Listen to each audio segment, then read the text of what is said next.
नमस्कार, मैं हूं दिबांग। मुंबई से एबीपी न्यूज के स्पेशल शो प्रेस कॉन्फ्रेंस में आपका स्वागत है।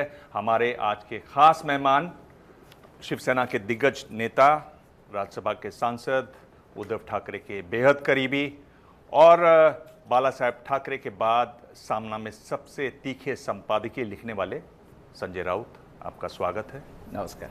कुछ गलत तो नहीं कहा ना मैंने? आपने गलत तो नहीं कहा है, लेकिन बाला साहेब ठाकरे के ज़माने में भी हम ही तीखे लिखते थे। अच्छा, वो हम तो हमारी परंपरा बाला साहेब ठाकरे जी के ज़माने से शुरू हुई तो अब तक चल रही है। चलिए, मैं आपसे सभी ज़रूरी सवाल पूछूंगा, उम्मीद है आप जवाब भी देंगे। तो सबसे ज़्यादा जो चर्चा आजकल हो रही है वो आपके राज्य से मैं आपको दूर ले जा रहा हूँ, बिहार ले जा रहा हूँ, और रामचरितमानस को बताया गया कि ये नफरत फैलाने वाला ग्रंथ है। इस पर आपकी क्या राय है? और ये भी देखते हुए कि ये आपसे कहीं ना कहीं जुड़ता भी है, और ये ध्यान में रखिए कि पिछले दिनों आदित्य ठाकरे गए भी थे वहाँ तेजस्वी यादव से मिलने के लिए। ज़रूर जाएंगे, वापस जाएंगे। उसका मतलब ये नहीं कि उसके कोई आदमी ने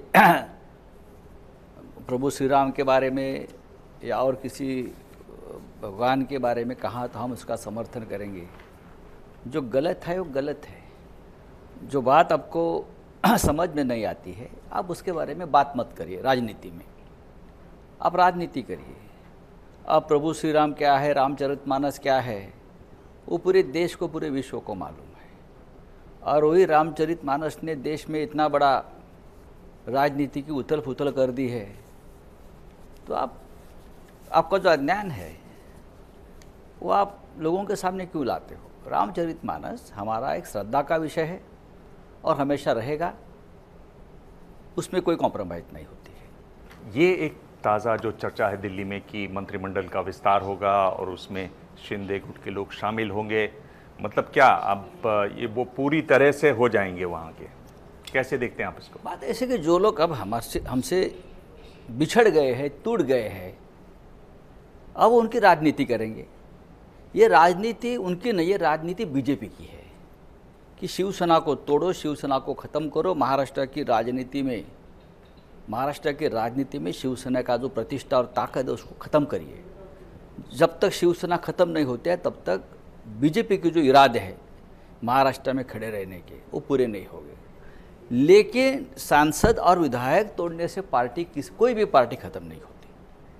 पार्टी का बेस होता है नीचे का कार्यकर्ता, ज़मीनी कार्यकर्ता।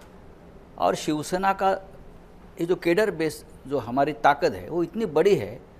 बाला साहब ठाकरे ने जिस तरह से पार्टी का संगठन बनाया है वो कोई तोड़ नहीं सकता। पार्टी आज भी बाला साहब ठाकरे के नाम पे चलती है। वो आप कहाँ से लाओगे? तो बीजेपी ने जो खेल खेला है, अब ये जो क्या बोलते हैं, खेला होबे, तुम्हारा पश्चिम बंगाल का जो पॉपुलर शब्द आया था, जो खेला होबे है उनके ऊपर उलटने वाला। आप देखिए, आज आप जाइए कभी भी चुनाव लीजिए, और कौन सा भी चुनाव लीजिए, यहाँ चाहे विधानसभा लीजिए, लोकसभा लीजिए, महाराष्ट्र की जनता ये जो बीजेपी ने जो खेल किया है महाराष्ट्र में, उसके सख्त खिलाफ है। और आपको वो बैलेट बॉक्स में दिखेगा। चलिए, मेरे जो तीसरा सवाल है वो भी सब अलग अलग विषय के सवाल हैं, क्योंकि ये वो मुद्दे हैं जो देश में बहुत गर्म हैं। पठान फिल्म का सवाल है। हाँ, हल्ला है। हल्ला करने की ज़रूरत नहीं थी। वो जो एक्ट्रेस है उसके ऊपर भगवे बिकनी थी, ये थी। अभी भी मुंबई में बीजेपी के एक नेता ने, कोई एक उर्फी जावेद है, उसके कपड़े के ऊपर भी कोई ऑब्जेक्शन लिया है। देखो, उससे भी बड़े प्रश्न इस देश में है। आप उसके ऊपर से ध्यान हटाने के लिए ये प्रश्न आप मत लीजिए। अगर भगवे का सवाल है तो बहुत से लोगों ने जो बीजेपी के साथ जुड़े हुए जो एक्टर्स और कलाकार हैं, उनके भी इस प्रकार के कपड़े के बारे में उनका क्या पर्दे पर किया है वो सामने लाया है ना। लेकिन आपने सेंसर बोर्ड ने, जो आपके हाथ में है, आपकी कठपुतली है, आपने वो काट दिया। इसलिए काटा क्योंकि वो शाहरुख खान की फिल्म है। इस देश में अगर हम इस देश को मानते हैं कि डेमोक्रेसी है, स्वतंत्र है, यहाँ सभी तरह का स्वातंत्र्य है, हाँ, अगर इस पर्दे पर कोई नंगा नाच हो रहा है तो ठीक है, आप उसके ऊपर निर्णय ले सकते हो। लेकिन सिर्फ उस वस्त्र का कलर भगवा है इसलिए आपने निकाला है तो गलत है। इसलिए कि उससे पहले भी आपके साथ जो लोग जुड़े हुए कलाकार, वो सभी लोगों ने इस प्रकार के वस्त्र पहनकर वही काम किया है। पिछले दिनों जो आपने शिवाजी पर बात हो रही थी और जिस शब्द का इस्तेमाल किया, मैं तो बोल भी नहीं सकता हूं शो पर। मैं बोलता हूं ना। नहीं रहने दीजिए।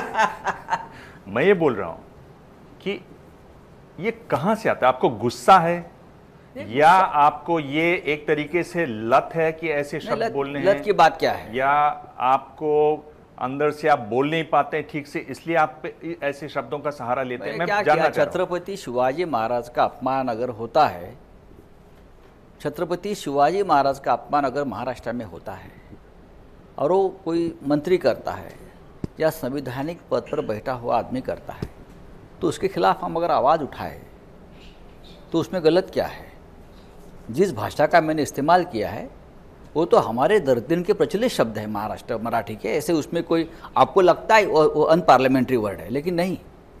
हमारे भाषा में, मराठी में, आप जिस भाषा का इस्तेमाल मुझे बार बार बोल रहे वो नहीं है अनपार्लियामेंट्री वर्ड। आप नामर्द है, उसका मतलब क्या होता है? आप कुछ नहीं कर पा रहे हो। छत्रपति का अपमान, शिवाजी महाराज का अपमान है तो हम तो मानते थे जो केंद्र में बैठे हमारे मंत्री वो इस्तीफा देने चाहिए उस मुद्दे पर, कि राज्यपाल को वापस बुलाइए। जो राज्यपाल यहाँ बैठकर छत्रपति शिवाजी महाराज का अपमान है उसके खिलाफ पूरे राज्य में आक्रोश है, उसके खिलाफ एक सबसे बड़ा मोर्चा निकाला लाखों का, और राज्यपाल को आप प्रोटेक्ट कर रहे हो, केंद्र के मंत्री और यहाँ के मंत्री। तो अगर एक मंत्री, कोई भी एक मंत्री जिसको महाराष्ट्र के बारे में, शिवाजी महाराज के बारे में एक अभिमान, स्वाभिमान है, वो अगर इस्तीफा देते तो अपनी शान रह जाती। संजय, मैं आपसे ये पूछ रहा हूँ कि जैसे फिल्में हैं, एक ख़ास फिल्में किस्म की फिल्में चलती हैं, एक बटन खोल दिया, फिर अगली बार 2 बटन खोल दिया, फिर 3 खोलने, वैसे ही भाषा है।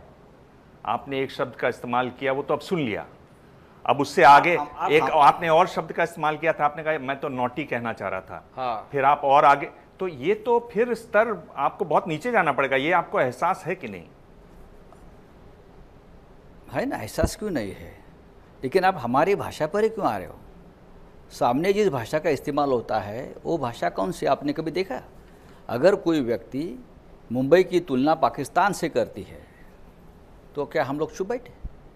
जो मुंबई देश की आर्थिक राजधानी है, एक विश्व में प्रसिद्ध शहर है, पूरे देश का पालन पोषण करती है, पूरे देश को रोज़गार देती है, सबके साथ हम एक साथ एक राष्ट्रीय एकात्मकता के साथ रहते हैं, उसे आप कहती है ये पाकिस्तान है, तो हमारे जैसे लोग चुप कैसे बैठे? राउत साहब, अगले साल लोकसभा के चुनाव होने हैं। मैं आपसे जानना चाहता हूं कि साल 2024 का विपक्ष का सबसे बड़ा चेहरा कौन होगा? राहुल गांधी, ममता बनर्जी, शरद पवार या फिर उद्धव ठाकरे?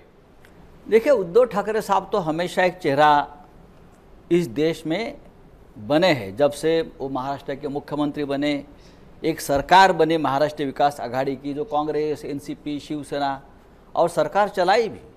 ऐसे नहीं कि सरकार नहीं चली, सरकार ठीक से चल रही थी।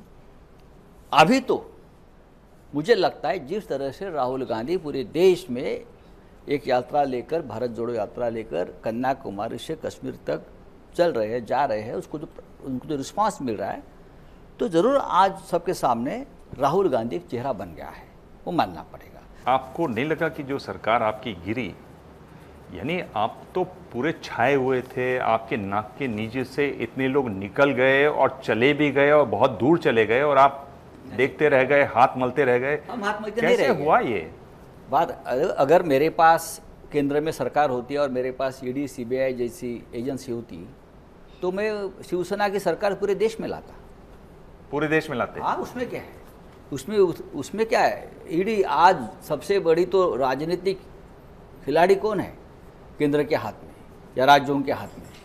जो विरोधक है, जो हम अपनी बात नहीं मानते हैं, आप पकड़ लो, उनको अंदर डाल दो झूठे के मुकदमे। महाराष्ट्र में क्या हुआ है, सब जगह पे क्या हो रहा है, एक डर पैदा करके। आज हमारे जो विधायक चले गए हैं उसमें से 12 लोगों के ऊपर ईडी के केसेस चल रहे हैं। अब वॉश आउट हो गए, अभी कल उनको अरेस्ट होगा, परसों अरेस्ट होगा, अभी वो जेल जाएगा। अब कहाँ गया जेल? अब क्या हो गया बताइए? यही लोग आपके साथ जाने के बाद बीजेपी वॉशिंग मशीन में क्लीन हो गया, और हम जो है जो आवाज़ उठाते हैं तो हम लोग जेल में चले गए। हम जेल में जाने को तैयार है, लेकिन हम घुटने नहीं टेकेंगे। राव जी, आपने भारत जोड़ो यात्रा का जिक्र किया और राहुल गांधी किस प्रकार से उभर कर सामने आए इसका जिक्र किया। आप भी भारत जोड़ो यात्रा का हिस्सा बन रहे हैं, कश्मीर में आप उनके साथ यात्रा कर सकते हैं। लेकिन यही कश्मीर जिसको लेकर आपकी विचारधारा और कांग्रेस पार्टी की विचारधारा कई मुद्दों पर अलग रही है, 370 की बात कहें, कश्मीरी पंडितों की बात करें, तो इस पर आप लोगों ने एक अलग भूमिका ली है, कांग्रेस की अलग भूमिका। क्या विचारधारा मायने नहीं है? तो क्या हो गया, विचारधारा अलग होती है। देखिए, जब महाराष्ट्र में ये भारत जोड़ो यात्रा आई थी नांदेड़ में, तो आदित्य ठाकरे उसमें शामिल हो गए थे हमारे पार्टी की तरफ से। अब यात्रा आखिरी पड़ाव पे है, तो मैं जा रहा हूँ और कश्मीर में जा रहा हूँ। कश्मीर से हमारा एक भावनिक इमोशनल एक रिश्ता है। 370 के मुद्दा बात रहे तो हमारा हमेशा वो रहा कि 370 जाना चाहिए, ख़त्म होना चाहिए। कांग्रेस की अलग राय हो सकती है, लेकिन कांग्रेस अब उस बारे में ज़्यादा बात नहीं करती है। आपके प्रेडिक्शंस जो हैं, पहले आपने प्रेडिक्शन किया था जब उद्धव ठाकरे जी मुख्यमंत्री थे कि कम से कम ये सरकार 25 साल चलेगी, लेकिन 25 दिनों में वो सरकार गिर गई। 25 दिनों में नहीं, लगभग 3 साल तक सरकार चली। नहीं, आपने बयान दिया था उसके बाद की बात। हाँ, क्या? और दूसरा आपने ये भी बयान दिया था कि जो राहुल गांधी हैं वो एक बहुत बड़े नेता उभर के आ रहे हैं, जो अभी भी आपने बताया। लेकिन कांग्रेस के ही नेता जो हैं वो स्पष्ट शब्दों में आपको जवाब दे देते हैं कि हम तो हमारे बल पे हैं, हमें शिवसेना की ज़रूरत नहीं है। ऐसा किसी ने नहीं कहा है, आपके पास जानकारी थोड़ी कम है। अगर महाविकास आघाड़ी बनी है तो 3 पार्टी की मिलकर बनी है। देश में आज हम सभी पॉलिटिकल पार्टी, रीजनल पार्टी जो अपोजिशन में एक दूसरे के संपर्क में है। कांग्रेस बड़ी पार्टी है, ज़रूर कांग्रेस के सांसद कम हो गया, लेकिन पूरे देश में जो पार्टी आज भी है, गांव-गांव में है, वो कांग्रेस पार्टी है। और जब तक कांग्रेस पार्टी मजबूत नहीं होती तब तक अपोजिशन मजबूत नहीं होगा। तो हम ये सबकी जिम्मेदारी बनती है हमारे साथ साथ कांग्रेस पार्टी को भी बढ़ावा दें। लेकिन आज क्या हो रहा है, अपोजिशन में जो सभी छोटी छोटी पार्टी है वो कांग्रेस को खाने में बैठी है, कांग्रेस का स्पेस ले रही है। आप कांग्रेस का स्पेस मत लीजिए, आप बीजेपी का स्पेस लीजिए, आप बीजेपी को तोड़िए। हम सब लोग कांग्रेस को तोड़ रहे हैं, उससे क्या होगा? उससे बीजेपी और मजबूत हो रही है। आप नाम ले सकते हैं 2-3 लोगों के जो कांग्रेस की इस तरह से को खत्म। आप है हर राज्य में देखिए, रीजनल पार्टी, चाहे अखिलेश यादव जी की पार्टी हो, चाहे तेलंगाना में हो, सब जगह कांग्रेस का स्पेस खाने से कांग्रेस कमज़ोर हो गई। तो पूरे देश का नेतृत्व करे ऐसा एक पार्टी नहीं है। आज बीजेपी पूरे देश में है मोदी जी की वजह से, बीजेपी नहीं है, मोदी जी है। जब तक मोदी जी है तब तक बीजेपी चलेगी। आज कांग्रेस पार्टी धीरे धीरे वापस गति पकड़ रही है, तो कांग्रेस को थोड़ा बढ़ावा देना चाहिए। अगर कांग्रेस बढ़ेगी तो देश में अपोजिशन मजबूत होगा, बाकी हम सब है रीजनल पार्टी। इसमें जो शरद पवार जी ने कहा कि महाविकास आघाड़ी जो है वो विधानसभा लोकसभा चुनाव एक साथ लड़ेगी, इस पर आपके बीच में मंथन है, इसमें एक मत है आप लोग? डेफिनेटली एक मत है। अगर महाराष्ट्र में हम एक साथ लड़ेंगे तो महाराष्ट्र में 48 सीटें हैं लोकसभा की, हम 38 सीट जीत जाएंगे। 38 अगर मिल के लड़े तो, मोदी जी प्रचार के लिए आए तो भी। देखिए, हमारा वोट शेयरिंग है हर पार्टी का, वो एक साथ रहेगा और नहीं टूटेगा। मोदी जी 19 तारीख को ही मुंबई में आ रहे हैं और कहा जा रहा है कि बड़े बड़े जो बीएमसी से जुड़े और खासतौर से मुंबई से जुड़े बड़े प्रोजेक्ट का भूमि पूजन वो करने जा रहे हैं। इसके पहले आप लोगों ने एक बड़ा आरोप लगाया है कि जो मुंबई में सीमेंट कंक्रीट के रास्ते बनने जा रहे हैं 4,000 करोड़ के 400 किलोमीटर के, उसमें बड़ा भ्रष्टाचार हुआ है। लेकिन अपोजिशन का कहना है कि मुंबई की हालत ही ऐसी करके रखी है शिवसेना, क्योंकि यहाँ सत्ता में थी इसलिए। शिवसेना सत्ता में आज नहीं है, शिवसेना सत्ता में 40 साल से है और 40 साल से यहाँ की जनता हमें सत्ता पर ला रही है और आगे भी लाएंगी।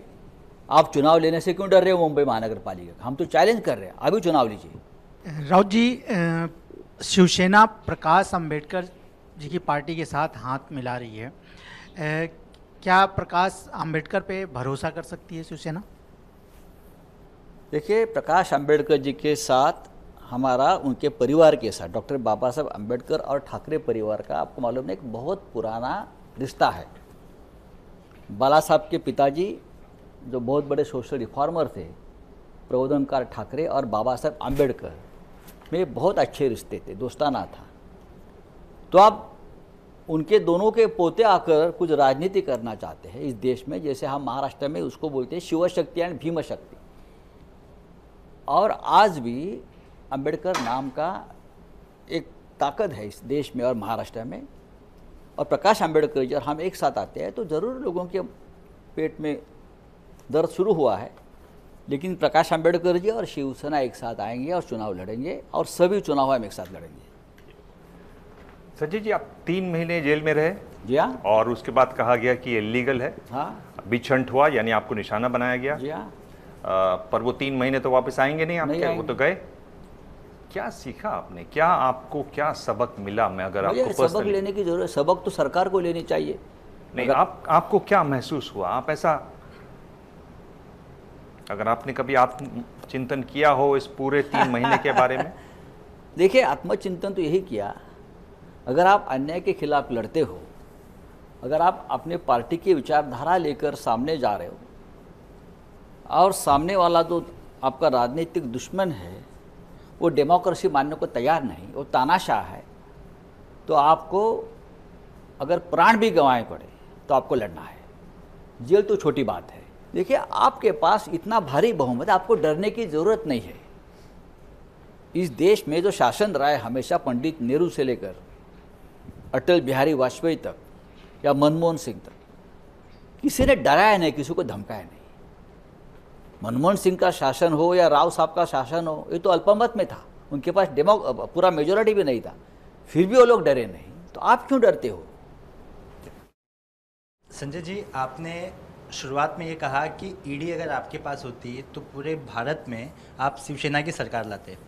आज ये लोगों के मन में एक भावना है कि इस प्रकार के एजेंसी का गैर इस्तेमाल हो रहा है, सवाल इसलिए मैं बोल रहा हूँ। सवाल ऐसा है कि सरकार केंद्र में बीजेपी की है, इसलिए आप ऐसा कह रहे हैं। नहीं, जब आपकी सरकार लेकिन महाराष्ट्र हम में ये नहीं महाविकास करेंगे। अघाड़ी मैं की आपको बताता सरकार महाराष्ट्र में थी, उस वक्त आपने किरीट सोमैया के खिलाफ केस रजिस्टर किया था, रश्मि शुक्ला पे केस रजिस्टर किया था, और उसके बाद आपने खुद ईडी पर वसूली के आरोप लगाए थे, जिस पर ईओडब्ल्यू जांच करी थी।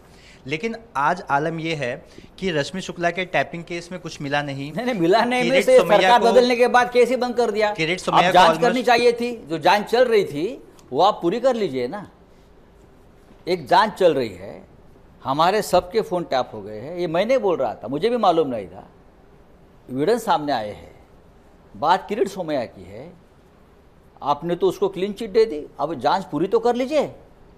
इस सब के बाद क्या आपको लगता है कि बीएमसी का जो चुनाव होगा वो एक बहुत बड़ी चुनौती होगी आपके लिए? Definitely ये पूछना चाहता हूँ। डेफिनेटली चुनाव हमारे लिए एक चुनौती है। क्या क्या बड़ी चुनौतियां आपको लगती हैं नहीं उसमें? नहीं, सब लोग ये चाहते हैं, हमारे विरोधी किसी भी हालत में मुंबई का चुनाव वो लोग जीत ले, और हमारे कब्जे में जो महानगर पालिका है, जो मुंबई की राजधानी है, जो हमारे लिए प्रतिष्ठा की एक महानगर पालिका होती है, हम बोलते गर्व से मुंबई पर हमारा भगवा झंडा है, वो निकालना चाहते हैं। लेकिन मैं ये दावे के साथ कहता हूँ, विश्वास के साथ कहता हूँ, इतना आसान नहीं है ये। मुंबई की जनता हमारे साथ रहेगी और मुंबई महानगर पालिका पर फिर एक बार शिवसेना की ही सत्ता आएगी। हम उस पड़ाव पे हैं अब इस इंटरव्यू के जहां मैं आपसे सवाल पूछूंगा और जवाब भी आप ही को दे दूंगा। आपको सिर्फ एक चुनना है उसमें। मैं आपको 2 ऑप्शन दूंगा, आप एक चुनेंगे, और आप तो 2 पे मानेंगे नहीं, आप तीसरी बात भी करेंगे तो वो भी मंजूर है। मैं अगर आपसे पूछूं कि जहां तक जनता से कनेक्टिविटी का सवाल है, जनता से जुड़ने का सवाल है, तो उसमें ज़्यादा माहिर कौन रहे, बाला साहेब ठाकरे या उद्धव ठाकरे? डेफिनेटली बाला साहेब ठाकरे के साथ ज़्यादा कनेक्टिविटी थी। पार्टी बनाई है, पार्टी के संस्थापक है, हम सब लोग उनके चेले चपाटे हैं, हम आज भी उनको मानते हैं। लेकिन आज पार्टी का नेतृत्व उद्धव ठाकरे कर रहे हैं, वही पार्टी है। लेकिन बाला साहब ठाकरे के साथ उनको कोई विकल्प नहीं है। एक अगर आपको बात कहनी हो जो उनकी कनेक्टिविटी पर, तो आप एक बात क्या कहेंगे जो जो उनको खास तौर पर जोड़ती थी आम लोगों के साथ, मराठी लोगों के साथ? मराठी में एक शब्द है लोकनेता, लोगों का नेता, यही कहूँगा। ये कहेंगे। अगर ऐसा कुछ हो कि आप अपने बयानों को वापस ले सकें, तो इन 2 बयानों में से आप कौन सा वापस लेना चाहेंगे? आपने बयान दिया कि अपने बाप के नाम पर वोट मांगो, फिर आपने कहा कि एक इशारे में आग लग जाएगी। मैं कोई बयान वापस नहीं लूँगा। पहला बयान भी नहीं? नहीं, क्योंकि वो बयान मेरा नहीं है, वो बयान उद्धव ठाकरे जी का है, ओरिजिनल बयान उद्धव ठाकरे जी का है, लेकिन फिर भी मैं वापस नहीं लूँगा। चलिए, और जो आपने अभी हाल फिलहाल में जितने बयान दिए हैं, जिसमें कंगना रनौत वाला भी बयान है, अभी जो मंत्री जी वाला भी बयान है, वो सब आप कोई वापस नहीं लेना चाहते? चलिए, तीर छूट गया है। हाँ? तीर छूट गया है, वापस नहीं आएगा, गोली छूट गई है। 2024 की बात करें तो उसमें आप कांग्रेस एनसीपी के साथ रहना चाहेंगे, या कोई ऐसा तीसरा मोर्चा अगर बने तो तीसरे मोर्चे के साथ? देखिए, तीसरा, चौथा मोर्चा, 5वां मोर्चा, ये सब बकवास बातें हैं। हम महाराष्ट्र में जो महाविकास आघाड़ी बनी है, हम उनके साथ रहेंगे, हम एक साथ चुनाव लड़ेंगे। आपकी जो गठबंधन की सरकार टूटी, उसके लिए ज़्यादा जिम्मेदार आप किसको मानते हैं, शिंदे को या फडणवीस को, देवेंद्र फडणवीस को? देखिए, एकनाथ शिंदे को मैं पहचानता हूँ, आज से नहीं, हम तो एक साथ सालों साल काम किया है, हमारा साथी रहा है। उसमें वो धमक और चमक कभी नहीं रही इस प्रकार से बगावत करने की। तो ज़रूर भारतीय जनता पार्टी के जो दिल्ली के नेता है वो जिम्मेदार है, जो ये नहीं चाहते थे, वो हजम नहीं कर पा रहे थे कि महाराष्ट्र में हमारी सरकार नहीं है।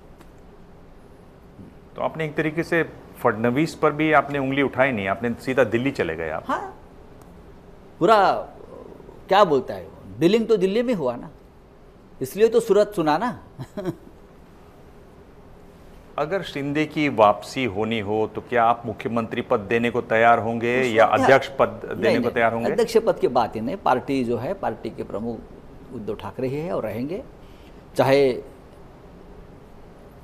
शिंदे को जो लोग आज सपोर्ट कर रहे हैं, उनको प्रॉमिस है कि हम आपके पार्टी आपके झोली में दे दूंगा, धनुष्य बाण भी दे दूंगा, ये भी कर लूँगा, उसे कोई फर्क नहीं पड़ता है। जिस प्रकार से ये लोगों ने पार्टी के साथ धोखा और बेईमानी की है, मुझे नहीं लगता है कि अब हमारे पार्टी में किसी का मन बना है कि उनको वापस ले। 2 लोगों के मैं अगर नाम लूं और पूछूं कि इनकी एक खासियत क्या है, तो आप आदित्य ठाकरे की बड़ी एक खासियत क्या है? देखिए, आदित्य की खासियत ये है कि आदित्य जो बोलता है वो करने की हिम्मत उस युवा नेतृत्व में अब आ गई है। ये तो अच्छी बात है। एकनाथ शिंदे की एक खासियत क्या है? एकनाथ शिंदे की खासियत आज मुझे मालूम नहीं, लेकिन एक शब्द में कहूं, नहीं कहूंगा, ठीक, छोड़ दीजिए। संजय राउत, आपने करीब करीब सभी सवालों के जवाब दिए और सीधे दिए, और कई में आपके तेवर भी दिखाई दिए। बहुत बहुत धन्यवाद, आपने हमें समय दिया। प्रेस कॉन्फ्रेंस में आज इतना ही। अगले हफ्ते मिलेंगे एक और खास मेहमान से, तब तक देखते रहिए एबीपी न्यूज। जैसे ही घड़ी का काटा दोपहर 2:30 पे आए, बबीता जी का दिल सास बहू साजिश के लिए मचल जाए। और ये है इनकी बहू, पूरे दिन ऑफिस की टेंशन हो जाए गॉन जब ये करें अपना फेवरेट शो फ्री टाइम पे ऑन। इनकी तरह आप भी देखिए अपना फेवरेट शो अपने टाइम पर और डाउनलोड कीजिए एबीपी लाइव ऐप अपने स्मार्ट टीवी पर।